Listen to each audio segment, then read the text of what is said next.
Hello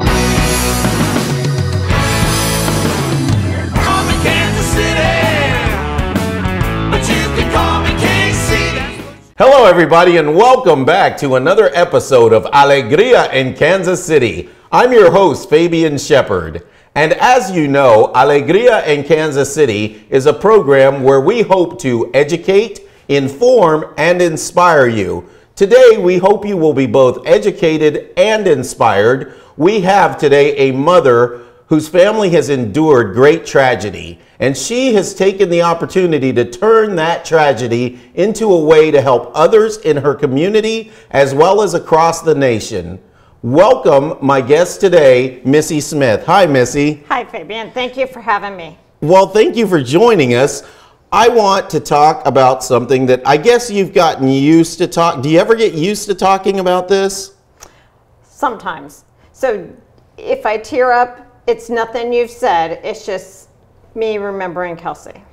Great, great. So I will keep that in mind, and I know you've given me a lot of latitude. So I want to tell folks first about your story. Missy and her husband, Greg Smith, unfortunately lost their daughter to a tragic act of ill will. Somebody kidnapped her and took her life. Is that right? That's correct. On June 2nd, 2007, Kelsey was abducted in broad daylight from a Target store in Overland Park, Kansas. She was taken across state lines where she was sexually assaulted and murdered. So as a father of daughters, that breaks my heart. I think it breaks anyone's heart. Right. I think all human beings hate to hear of things like that. And that had to be something very difficult for your family. We understand that. But you have done something with that many people haven't had the opportunity or the wherewithal to do. Can you talk about the Kelsey Smith Foundation? When Kelsey was missing, and afterwards, one of the things Greg and I sat down and talked about was, what would Kels do if it had been one of us? And that was, she would make it better. So that's what we did. 1 month after Kelsey's murder, we started the Kelsey Smith Foundation, which is an organization that works to protect youth and young adults. Most organizations out there were geared just towards women. The Kelsey Smith Foundation is geared towards males and females. Fantastic. So parents of both genders can know that they have hope and access to support. Is that what it is? That's correct. We put on educational seminars across the nation. Greg has been a part of the Dallas Crimes Against Children's Conference many years and is coming up again, where we educate law enforcement, parents, and students on the true perils that they face. So let's go back, and this has been since, it was 2007. It was 14 years ago. 14 years ago. And I bet it still seems like it was just yesterday. It depends on the moment. Some days it seems yesterday, some days it seems 14 years. I get it.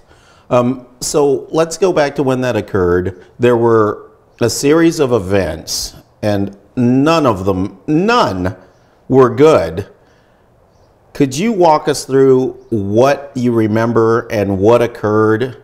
Because that is critical to how you've been spending your time and the other part of what the Kelsey Smith Foundation does. So could you take us back to that evening, that afternoon? Sure. On June 2nd, Kelsey had gone to a carnival with her dad. She was going to go to a graduation party, and then she was going to celebrate her 6-month anniversary with her boyfriend, John. Apparently at 18, that's a pretty big deal. And when Kelsey was taken, I was out of town. I was in Des Moines, Iowa, visiting family. I was on my way back when my daughter Lindsay called me to say, "Mom, have you heard from Kels? She's not answering her phone." And I said, "She's at Target." She had been at Target. She called me from there looking for the gift that she was buying John. And Lindsay said, "Mom, she's not here and she's not answering her phone." And my immediate response was, "Tell your dad, call the police, something's wrong." We had a rule in our house that if you were going to be late, you had to let your parents know. And if you didn't, you were grounded 2 days for every minute you're late. It only takes one time to be grounded 2 minutes for every day, or 2 days for every minute, and you learn your lesson. So that started the hour drive home. That's how far I was away from home at the time. And that last hour, Greg was calling police and hospitals and so forth. When I arrived home, we had met the police at the mall because at that time her sister Lindsay had found her car. And Kelsey was not in the car. And that led to 3.5 days of us basically pleading with our cell phone provider to release Kelsey's cell phone location so we could help find her. 3.5 days. Now let's go back. Lindsay, I guess, went to the Target looking for her? Actually, Greg's parents were driving around and found her car at the mall across the street from the Target. And then Lindsay and John, when they found out her car was there, headed to the car also. Okay. And so you knew that something obviously was wrong. She wouldn't have left her car just in a mall parking lot, unattended. Right. And was the car locked? Was there any evidence the police were able to derive from that scene at the car? At that time, my husband Greg is a police officer, and he immediately told everybody as they called us to say they found the car, not to touch it. No one touched the car. So we met the police there, and the police started processing Kelsey's car, and we stood there watching them. They found her purse and other items in the car, which led us to believe there was something serious that was happening. Right, because she wouldn't have just done that and left her purse there and her personal items. Correct. If she was broken down. Correct. One of the things we had done, waiting on the police to get there, is walked around the entire mall and looked in every dumpster and behind every bush trying to find her, thinking maybe something, maybe she was in one of those and she wasn't. Yeah, it's hard to imagine that. That had to be difficult. Now, the next part of that comes as the police are conducting their investigation, because you had to spend the first night like that not knowing where your child is. We were very fortunate that we had a bunch of young people around us, college-age friends, and Kelsey's friends knew that she would not have just gone off without calling someone. So immediately they came to our house and started making posters. And I remember giving my last $30 cash to one of them to run to Kinko's to make copies of a poster to start passing out. And then once the police had processed Kelsey's car, they had told us we could go home, but Greg and I went to the police station and said, you interview us now, you do what you got to do so you can find our child. Yes, and I imagine most parents would react the same way. Correct. I do think it's really neat that you got all of those people, that circle of friends of hers there to help support you in that time. That speaks a lot about Kelsey and what type of person she was, that so many people came to your home. Well, Kelsey would tell her friends, look, if you're going to be late, call your parents. Yes, you're going to be in trouble, but not as much trouble as if you didn't call and you get home late. She was very responsible. So that, yes, that really told you that it was pretty serious. So now we're going to the next phase of this. You had that evening, right, and you were in let's get her found mode. You're putting out posters, obviously. You're treating this as a missing person, as you should. And then is that when did someone say, well, let's find out where her phone is? How did you get to the point where there was this debate with the phone company? So as I was standing in my front yard, waiting on Greg so we could go to the police department, Kelsey's boyfriend, John, said, he came to me and he said, ma'am, my uncle works for Sprint and you can ping a phone and it will tell you where it is. So that's where the process started. I was on the phone calling our cell phone provider, asking them, please tell me where her phone is. And their response was, you can look online to see what her activity is, which I had already done trying to find it, but that doesn't tell me where is the phone. I was just at that time, 14 years ago, the technology wasn't around that there is now. There wasn't the family locator in that. So we were very relied upon the cell phone company. Right, you were at their mercy. Very dependent on them, yes. And we just kept getting the customer service rep who didn't kick it up to the next level to show us that, yes, here's where you can find her phone. So that becomes significant in this case because, as I think my knowledge of the case is that she was still alive in part of that time period when, if you could find the phone, you could have found her. It would not have saved Kelsey's life. It would not have. No, she was probably killed within the first 2 hours. So by the time we started looking and such for her, she was already killed. But it would have prevented 4 days of us not knowing, along with 20 different law enforcement agencies and 100 and some detectives all looking for Kelsey. Wow. You know, I think every parent, we have trouble sleeping when our children don't call or they're running late. I have a hard time just going to sleep if one of them's not home yet. Right. But to not know for days, can you walk us through a little bit of that, what you were dealing with emotionally? So when you're a parent of a child that's missing, you don't eat, you don't sleep, you are just totally focused on what is my next step to bring my child home or to locate my child. We had hundreds of people in our home trying to help us. It was utter chaos. So the police, your husband being a law enforcement officer himself, the police were doing everything they could. Can you tell me, this was Overland Park, Kansas, right? It was Overland Park Police Department. What was the experience like dealing with these law enforcement professionals who were also helping search for Kelsey? I could not speak any higher of Overland Park Police Department. We are still friends with many of the officers involved in Kelsey's case. They do everything they can to bring a child home to their parents. They were working night and day. They weren't sleeping. They weren't eating. They were doing what they could to bring Kelsey home to us. And even though Kelsey didn't come home alive, she absolutely came home.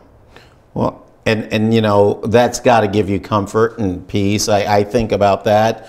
And the chief of police then, John Douglas, I understand you have a great relationship with him now due to the fact that you worked really closely during that period. Is that correct? Yeah, Chief Douglas could not have been any better with Greg and I as a family. And he even developed a ribbon that the law enforcement wear on their uniform. If they were working for Overland Park Police Department at the time of her case, they all wear a Kelsey blue ribbon on their dress uniform. That's beautiful. And also Chief Douglas went on after he left Overland Park to work with the school district, the Shawnee Mission School District. He did. And that's, you know, what a better person. I can't think of a better person to have than John Douglas because, you know, Shawnee Mission School District is unique. It's one of the few school districts that has a whole bunch of separate municipalities. I believe it's 14 separate municipalities encompassed by the Shawnee Mission School District. And they have their own police department. And they have their own police department. And they needed a seasoned law enforcement professional like Chief Douglas. Correct. So with all of this information that you did finally get, you found out the location of Kelsey, you found her body in Missouri, it was. How did that happen? Was it the police? Was it a hiker? What was the... So on the third day, the FBI was finally able to walk the cell phone provider through exactly what they were asking for, and the cell phone provider said, oh yeah, we can do that. But by the time they released the location of her cell phone, it was too dark, and Kelsey was found in a wooded area, and as the FBI agent on her case said, he would have been lost if they had tried to find her that evening. So they went back out to the cell tower that her phone had last made contact with the next morning, and the engineer of the cell phone provider gave them a pie, an area that they should look in based on her phone signal and the way it connected to the cell tower. Triangulation there. Correct. And Kelsey's body was found in 45 minutes. Well, that certainly speaks to how important it is to have that data when a child or any person is missing. Well, just a couple of years ago here in Lenexa, the Lenexa area, a baby was in the car and the mom's car was carjacked. And Lenexa Police Department were able to find that baby within 20 minutes and said that it was due to the Kelsey Smith Act, that they were able to recover that child and bring it home. Well, praise the Lord. And we're going to talk more about the Kelsey Smith Act after we come back from this break. We're going to throw it to break here. When we return, we will resume our conversation with Missy Smith, the mother of Kelsey Smith. And Kelsey is the young woman who the Kelsey Smith Foundation is named for. We'll see you when we get right back. Why did the onion cry?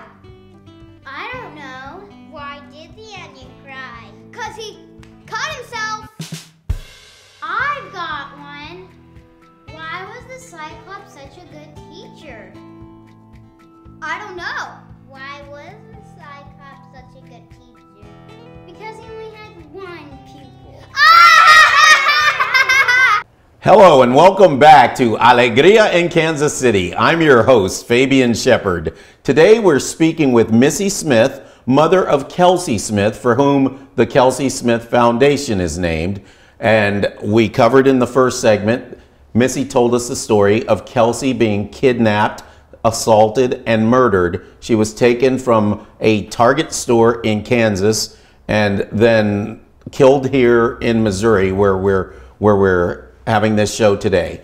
So Missy, I know that after this happened and you went through the trial, the conviction, and we don't want to focus on the criminal who committed this catastrophically violent and evil act. But when we went through that, was there any sense at all of satisfaction knowing that this murderer had been caught and was never going to see the light of day? The satisfaction came the day that Kelsey was found. He was arrested. On the same day? On the same day, yeah. Greg and I don't talk about him because he doesn't matter. Kelsey's life matters. And so while he may have been the means to the end of her life, that's all he is. He's just a blip on the radar. She's what matters. And I would agree with that 100%. I also think it's fabulous that you share that with other parents and other families of victims of these heinous crimes. That is one of the things you do. And I know here in Missouri, you have been supporting two mothers. Recently, we had a trial of another individual that you know, for whatever reason is so evilly possessed that they would do something like that. And I guess you probably get lots of, I guess, gratitude from mothers and fathers when you're in that situation. I just feel like we're paying it forward. There were so many people with Greg and I when everything was happening with Kelsey that you feel like you must do it. And one of those mothers, Rhonda Beckford, was there when everything happened with Kelsey. Her daughter, Cara, was killed, as we now know, a month before Kelsey disappeared. And so we've had this unique bond over the last 14 years. And while I didn't attend every day of the court hearing with Rhonda and Jamie, the mother of Jessica, I did attend the last day when their killer was sentenced. Sometimes it's too draining on me. I started to develop some anxiety in that, just thinking about going to court every day. So you have to pace yourself and do what you can do. I understand. May we show, you have a picture here, Sure. a lovely picture of Kelsey. May we show that to the folks at home who are watching, please? So this is our daughter, Kelsey. This is one of her senior pictures that was taken just before she was killed. And it's a shame. I can see the light. And she was an extrovert. Yeah. I'm sure she knew no strangers. No, she did not.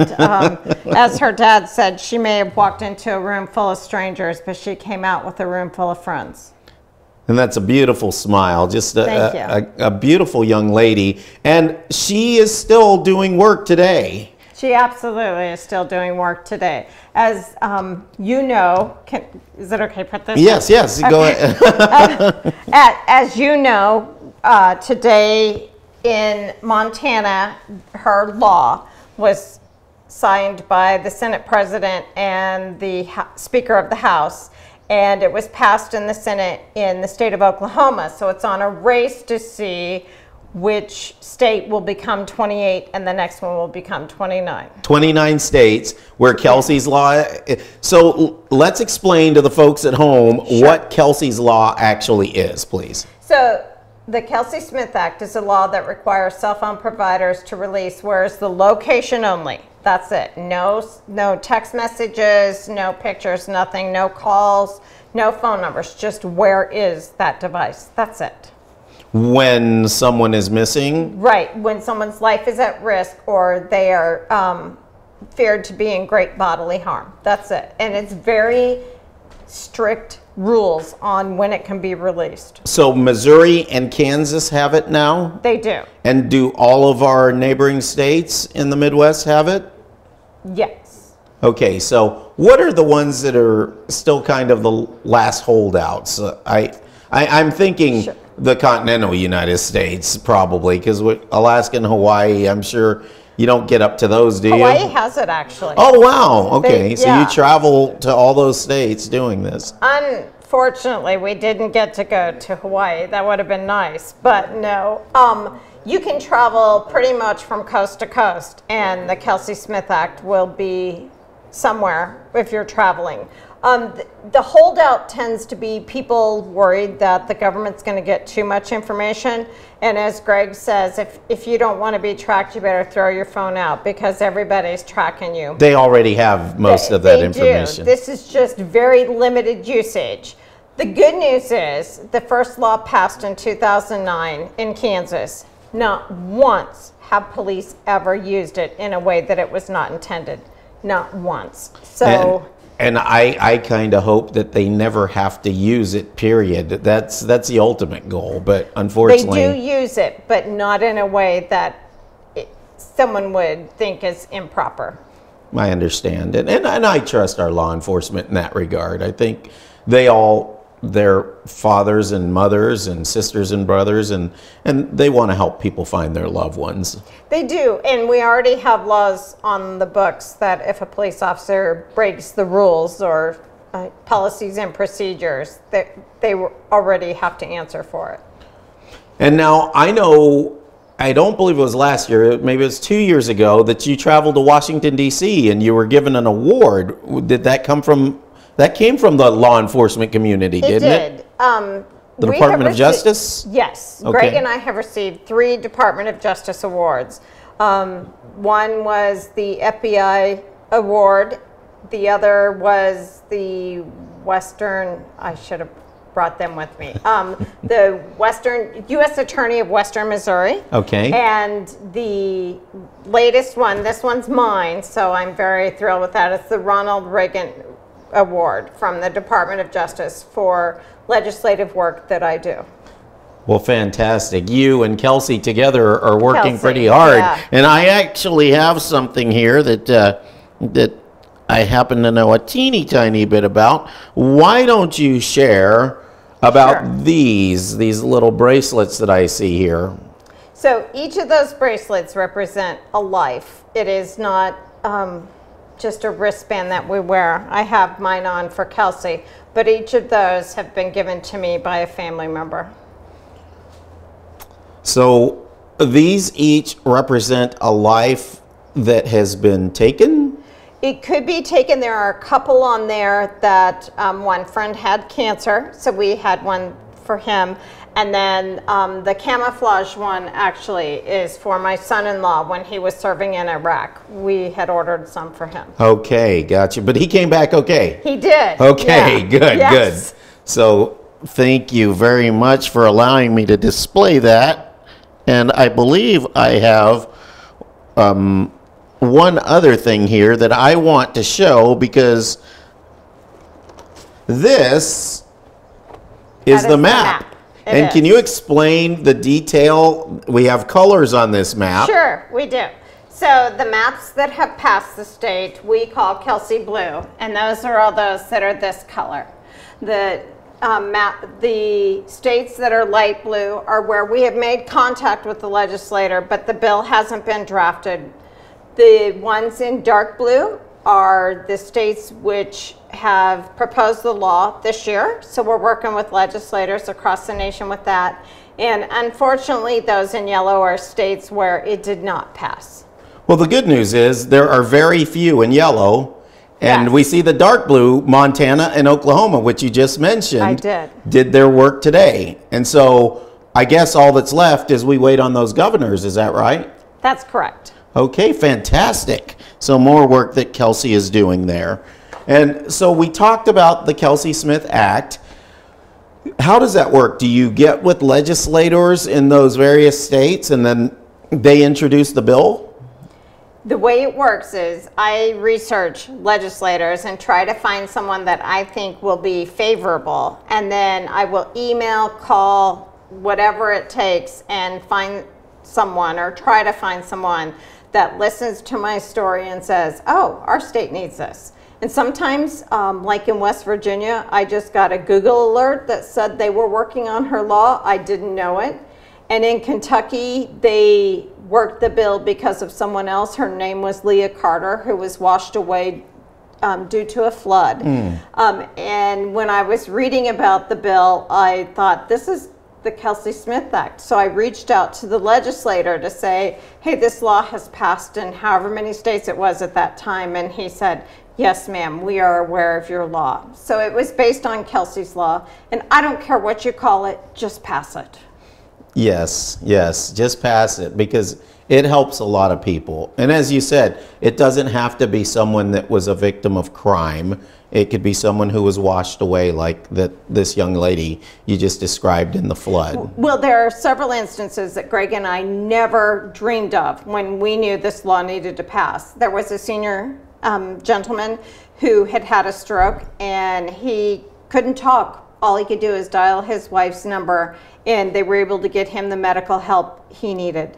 It has been used to prevent suicides. If someone calls a suicide prevention line, they use it to locate them. There was a young lady who left a note for her parents that she was going to commit suicide, and they used it to find her in time. And the good news is, if you're someone that wants to disappear for some reason and you don't want your family to know where you're at, it can be used to at least let your family know you're okay. There was an incident in Kansas where a young lady took off, but she didn't want her parents or anyone to know where she was. She was located, but the FBI could at least say to her family, she's fine. And that ended the search and saved a lot of money because police weren't continuing to look for her. Sure, because they won't stop. They're correct. Going to look. And so this talks about the Kelsey Smith Act here? That is a draft of the very first law that passed in Kansas. Okay. That's the wording for it. And you've preserved this. I have. This is really important to you. It is. Now, I know there are other parents who have lost children, and they've communicated with you, but I think the most famous that we know about in America was John Walsh, his son Adam. Have you worked with John? I have met John a couple of times. There were a group of parents, the Surviving Parents Coalition, quite a few years ago that all went to Boca Raton and then to DC to work on the Adam Walsh Act. And Greg and I were a couple of the parents that did that. And then again, when he was the keynote speaker at the Dallas Crimes Against Children's Conference, he was getting ready to walk off, and I had said to Greg, come on, we're going to go talk to John Walsh. And he said, you're not getting up there. And I said, oh, yes, I am. So I got up to talk to Mr. Walsh, and they said, no pictures, no more pictures. And I said, I don't want my picture taken with him. I just want to thank him because he had featured Kelsey's story on his website when she was missing and was getting ready to do her story. So I just wanted to thank him for the work he had done on behalf of parents. And he said, well, come on, let's get a picture. And I said, I don't even have my phone. I told you I didn't want a picture. So a DEA agent took our picture and sent that to us. How about that? Yeah, it wasn't about getting a picture. It was about thanking him. Okay, so can you tell me a little bit more, before we wrap here, can you tell me a little bit more about what the Kelsey Smith Foundation does? The Kelsey Smith Foundation is an organization that works to educate parents, law enforcement, and legislators on the perils that youth and young adults face. Greg holds many seminars with like preschool moms so that they know how to stay safe. Our #1 presentation that he gives is the safety awareness seminar. And you know, people think that your biggest obstacle or the biggest thing you face, I can't think of the word, people think the boogeyman is a stranger, and it's not. And so he's able to educate people on what the real risks are that you face. Okay, the most realistic threat that might be in there. Threat, that's the word. Gotcha. Well, no, I mean, it's got to be tough to discuss this, and I certainly understand. So if people want to contact you or contact the foundation, would you let the folks at home know how they do that? So if you would like to have a presentation, it can be in person or via Zoom, and that we've been doing online because of COVID. You can contact kelsey'sarmy.org, KELSEYSARMY.org, kelsey'sarmy.org, or you can email me, Missy, MISSEY, at kelsey'sarmy.org. Okay, so kelsey'sarmy.org. And do you have anything coming up anytime soon as far as the foundation? I know that I've participated in the golf tournament. Are there any other activities now that we're starting to be able to resume activities? Our golf tournament will still be in the fall due to COVID and people just being hesitant. So we'll do it in the fall again this year. It used to be July, but many people thought the fall was a better time. It's not as hot. So it'll be October 11th this year. Okay, so we want to just one more time show everyone, all the viewers, this beautiful young lady who was taken from us because someone thought that they just could not contain themselves and they had that much evil in their heart. However, while she's gone with us in the present, she is still doing some great work to help other people, other families, other young ladies like her avoid such peril, but also the families get to endure with people like you, her mother, Missy Smith, and your husband, Greg Smith. And we want to thank Kelsey for what she's done for the other young women like her. So, Missy, is there anything else you would like the folks at home to know about Kelsey and her life, much more than her death? Kelsey was the middle of 5. She was very giving. Her birthday is in just a couple of days. She would be 32, which is hard to believe. She's forever 18. And was probably the kindest, most caring person. Had a mouth like her mother. She got it. She came by it naturally. But she would do anything for everyone, and that's what we're continuing to do with her foundation. Well, thank you very much for joining us, and thank you for what you do. So, folks, with that, we come to the close of another Alegria in Kansas City. I'm Fabian Shepard. We want to thank again our guest today, Missy Smith of the Kelsey Smith Foundation and the mother of Kelsey.